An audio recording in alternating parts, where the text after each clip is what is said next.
Have you ever bitten into a fruit so rare, so vibrant, and so sweet that it tasted like candy, straight from nature's secret garden?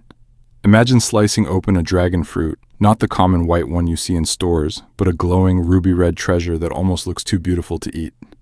This is the rare red dragon fruit, and today, I'm going to reveal my secret method to grow it right at home. Welcome to Golden Hour's Garden, where we turn gardening into gold. If you're passionate about growing exotic plants, tasting rare harvests, and uncovering the secrets of nature, you've just found your new favorite place. Before we dive in, make sure you hit that subscribe button, tap the like, and share this video with a fellow garden lover. Trust me, by the end of this journey, you'll be ready to grow your very own red dragon fruit that tastes just like candy. The red dragon fruit is more than just a fruit, it's a statement piece in the garden and a jewel on the table. While most people only know the white-fleshed dragon fruit sold in markets, the red variety is rare, often hidden away in specialty farms or found only in small quantities. Its deep crimson flesh isn't just beautiful to look at. It's loaded with antioxidants, vitamin C, and a sweetness that surprises everyone who tastes it for the first time. I still remember the first time I cut into a red dragon fruit. The outside looked ordinary, just another spiky cactus fruit. But once I sliced through the skin, it was like uncovering a hidden gemstone. The color was so intense, it almost glowed under the light. And when I tasted it, I couldn't believe it was real. Sweet, refreshing, almost like candy that had grown on a cactus. That's the magic of this fruit. Exotic, rare, and unforgettable. Understanding the plant. To truly grow the rare red dragon fruit, you first need to understand the plant behind it. At its heart, dragon fruit is a climbing cactus. Unlike the desert cactus we imagine standing tall and prickly in dry sands, this one loves warmth, light, and humidity. It thrives in tropical and subtropical climates, where the nights are warm and the days are long. The plant itself grows with thick, three-sided stems that twist and climb, reaching out for support. Left to its own devices, it can grow wild and unruly, but when trained properly, it becomes a structured, elegant plant that produces large, sweet fruits. What makes the red dragon fruit unique is that it requires just a little more care and patience than the white variety. It's less forgiving, but it rewards the grower with a deeper color, richer nutrients, and a taste that can't be matched. Think of it as a treasure chest guarded by nature. If you give the plant the right foundation, the right soil, the right light, and the right support, it will open up for you and reveal that ruby red reward inside. Once you see the flowers, enormous and white, blooming only at night, you'll understand that this plant isn't just a crop, it's a living miracle waiting to be nurtured. Choosing and preparing.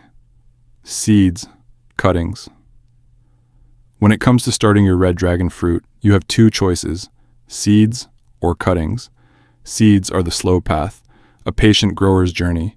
You can scoop them straight from the fruit and dry them, planting them in a warm, well-drained mix. Over time, they'll sprout into small, tender cacti, each one carrying the promise of future harvests. But patience is key here. From seed, it may take years before you see your first fruit. Cuttings, on the other hand, are the secret weapon. A healthy piece taken from a mature plant can root quickly and begin growing strong within weeks.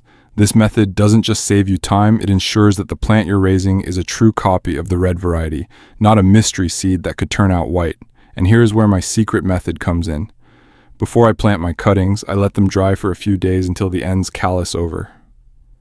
This simple step protects them from rot and prepares them to explode with new life once they touch the soil. When I place them in their growing medium, I don't just stick them in and walk away.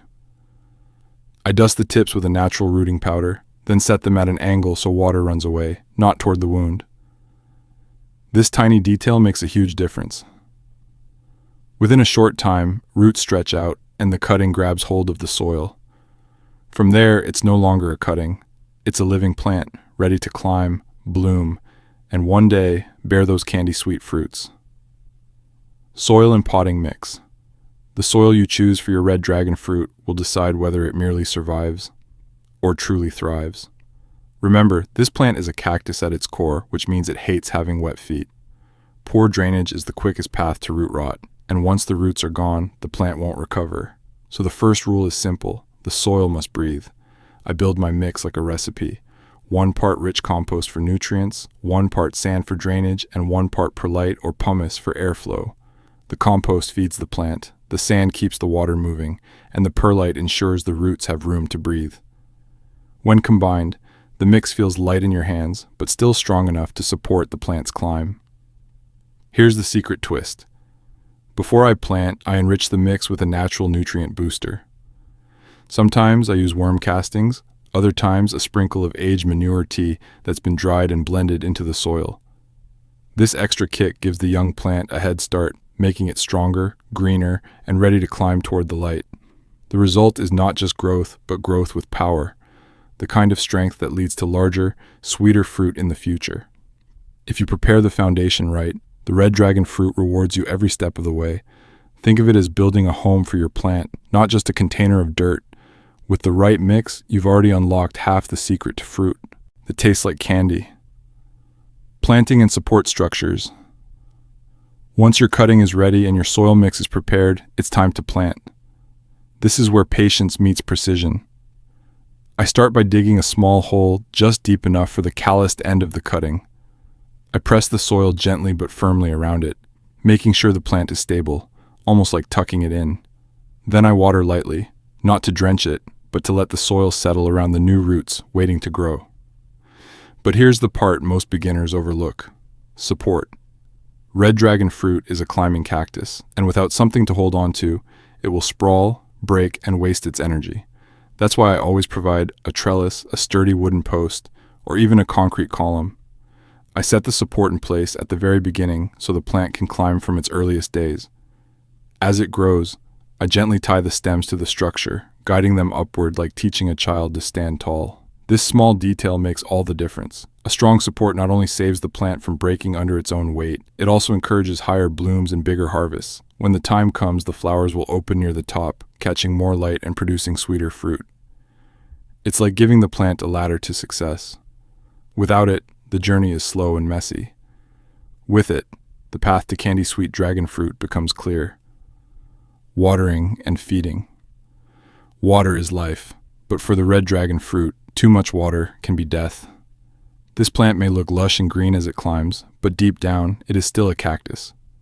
Its roots need moisture, but they also need time to dry and breathe. That's why I follow a rhythm instead of a routine. I don't water on a calendar, I water based on the soil. If the top inch feels dry to the touch, that's the plant's quiet signal that it's ready for a drink. When I water, I give it deeply, letting the moisture soak down to the roots, and then I leave it alone. No trickles every day, no soggy soil. Just a full drink, followed by a stretch of rest. This balance strengthens the roots and prepares the plant to handle heat and drought just like it would in nature. Feeding, though, is where the magic happens. Every few weeks, I give my red dragon fruit a boost with a fertilizer, rich in phosphorus and potassium. These are the nutrients that power flowering and fruiting.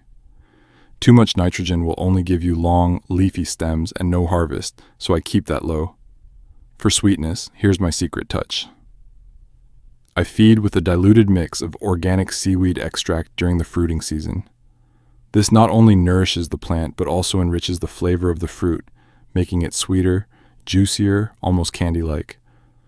Over time, this careful dance of watering and feeding creates a rhythm the plant thrives on. It learns when to expect moisture, when to stretch its roots, and when to produce fruit. And once that cycle begins, the reward is unlike anything you'll find in a supermarket. Sunlight, temperature control. Sunlight is the fuel that drives the red dragon fruit forward. Without it, the plant grows weak and pale. With too much, it burns and scars. The secret lies in balance. This cactus loves warmth and light, but not the punishing blaze of a midday sun. I always aim for at least 6 hours of direct light each day, with a little shade in the hottest part of the afternoon. In tropical regions, this balance often comes naturally, but if you're growing in a cooler climate, the challenge is different. The plant needs protection from cold winds and frost. Even a single chilly night can damage its tender stems. That's why I keep mine in large containers when growing outside of the tropics. When the weather dips, I can move them under shelter, into a greenhouse, or even indoors near a sunny window. And here's a small but powerful trick. If your summers are scorching, give the plant filtered light through a shade cloth during the peak hours. This softens the sun's intensity while still giving the plant all the energy it needs. The stems stay healthy, the flowers form stronger, and the fruit develops with a richer color. Remember, dragon fruit is a child of the tropics. Warm nights, steady days, and gentle shelter from extremes. That's the climate where it thrives. If you create that world for your plant, no matter where you live, it will reward you with blooms and fruit that look like they've come from a faraway paradise. Flowering and pollination secrets. If there is one moment that feels like pure magic in the life of a dragon fruit plant, it is flowering. The blooms are unlike anything you've seen before, huge, white, and fragrant, opening only at night as though they are guarding a secret. By morning, most will begin to fade. It's a brief window, but it holds the key to your harvest. Here's the challenge. Many red dragon fruit varieties are not self-pollinating. That means if you simply wait for nature to do the work, you may end up with beautiful flowers but no fruit. This is where the grower steps in. I always keep a soft brush or cotton swab ready. As the bloom opens at night, I collect pollen from the stamens and gently transfer it to the stigma in the center of the same flower, or even better, from one flower to another. This simple hand pollination guarantees fruit set where nature alone might fail. My secret method is timing. I pollinate late in the evening, just as the bloom fully opens, when the pollen is freshest and the stigma most receptive. If I wait until morning, the opportunity is already gone. Sometimes I even use a flashlight in the garden, moving from bloom to bloom in the quiet of the night. It feels almost ceremonial, like sharing in the mystery of a plant that only reveals its treasures under the moon. And the reward is worth it. Weeks later, those same flowers transform into swelling fruits, bright green at first, then ripening into deep, ruby red jewels. Without pollination, none of this would happen. But with your hands guiding the process, the plant fulfills its promise, and the candy-like sweetness is now just a harvest away. Harvesting and tasting. The moment you've been waiting for arrives slowly but surely. After weeks of watching the fruit swell in color, you begin to notice the skin shifting from bright green to a deep, fiery red. The scales on the outside, once sharp and upright, start to soften and curve slightly. This is the plant's quiet whisper. The fruit is ready. Harvesting red dragon fruit is a gentle task. I never twist or yank. Instead, I take a clean, sharp pair of garden shears and cut the fruit just above the stem. This avoids bruising and keeps the plant healthy for its next flush of flowers. The fruit feels heavy in the hand, almost too perfect to cut open. But this is the treasure you've been working for. And then comes the best part. Tasting. I slice through the skin, peeling it back to reveal the deep, ruby flesh inside. The color is unlike anything else in the garden, almost glowing under the light. When I take that first bite, it's sweet, refreshing, and unlike the mild flavor of the white variety. The red dragon fruit tastes rich, juicy, and almost candy-like, as if nature itself decided to make dessert. It's in that moment you realize why all the care, patience, and secret methods matter. You've grown not just a fruit, but an experience. Every slice, every bite is a reminder that what you hold in your hands is rare. A taste of paradise, born from your own garden. Common mistakes. Every garden has its challenges, and the red dragon fruit is no exception. The difference between a failed plant and a thriving one often comes down to how quickly you can recognize problems and correct them. The first and most common mistake is overwatering. Many gardeners, eager to nurture their plant, drown it instead. Dragon fruit roots are shallow and sensitive. When left in soggy soil, they rot quickly and the plant collapses. If you notice yellowing stems or a mushy base, that's the warning sign. The fix is simple. Cut back on watering, improve drainage, and let the plant dry out before giving it another drink. Another challenge comes from pests and disease. Aphids, mealybugs, and ants sometimes gather on the stems, sucking out the plant's strength. My answer is always gentle first. A spray of soapy water or neem oil keeps them away without harming the fruit. Fungal spots may also appear during humid seasons. When I see them, I trim away the affected parts and increase airflow around the plant. The second mistake many beginners make is neglecting support. A dragon fruit left to sprawl on the ground will break, bruise, and produce poorly. Without a trellis or post, the weight of fruit can snap the stems, undoing months of growth. Always train it upward. Think of it as teaching the plant discipline. And finally, there's the mistake of feeding too much nitrogen. The result? Long, lush stems with no flowers. The plant looks strong but gives you nothing in return. The solution is balance. Focus on phosphorus and potassium, especially when the plant is mature and ready to fruit. Each of these lessons may feel like a setback at first, but in truth, they are stepping stones. Once you learn to listen to your plant, you'll see that it speaks through its color, its growth, and its flowers. And when you respond correctly, the rewards only grow sweeter.